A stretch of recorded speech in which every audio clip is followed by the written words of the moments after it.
Regardez un petit peu des choses relativement simples sur les nombres complexes, mais qui vont avoir une grande utilité dans les exercices.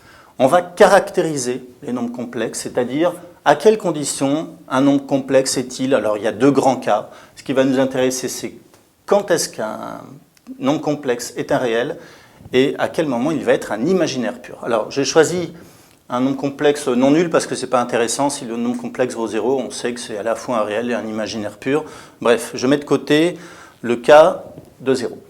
Regardez, deux choses pour traduire le fait qu'un nombre complexe est un réel.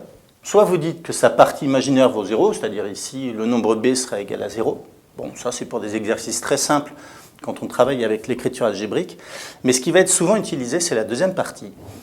Un nombre complexe sera un réel lorsque son argument sera égal à k fois pi. Regardez, je fais un tout petit graphique ici pour que vous compreniez. Pour qu'un nombre complexe soit un réel, il faut qu'il soit quelque part situé sur cet axe-là. C'est l'axe des réels.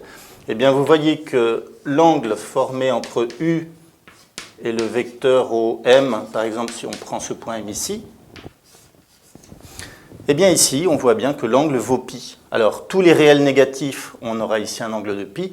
Tous les réels positifs, on aura ici un angle de 0. Donc, dans les deux cas, l'argument de z sera égal à k pi. Ça, c'est très important. Il faut que vous le reteniez. Je n'ai pas ça, sinon on va croire que c'est le symbole. Il existe. Argument de z égale k pi avec k qui appartient à z. Même chose pour traiter le cas des imaginaires purs. Alors vous savez que I fois R, c'est l'ensemble des imaginaires purs, c'est-à-dire tous les nombres complexes qui sont ici. Là encore, deux façons de procéder. Soit vous dites que le nombre est un imaginaire pur si et seulement si sa partie réelle vaut 0, c'est-à-dire le nombre A, et dans ce cas, le nombre est restreint à I fois B. Ou alors, vous pouvez dire que son argument, puisque le nombre complexe est ici, il vaut pi sur 2, plus k pi.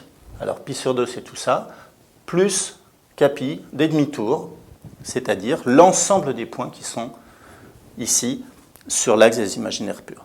Retenez absolument, ça va de soi, si vous savez votre cours depuis le début, c'est évident. Ces deux parties-là, finalement, je n'ai pas besoin de le rappeler. Ce qui est un peu nouveau et important dans les exercices, c'est ça. Et les élèves n'y pensent pas toujours. Un nombre complexe a un argument qui vaut 0 ou pi. Un nombre imaginaire pur a un argument qui vaut pi sur 2 ou pi sur 2 plus k pi. C'est les deux choses importantes à retenir ici pour cette notion-là. On va faire un exercice derrière le tableau.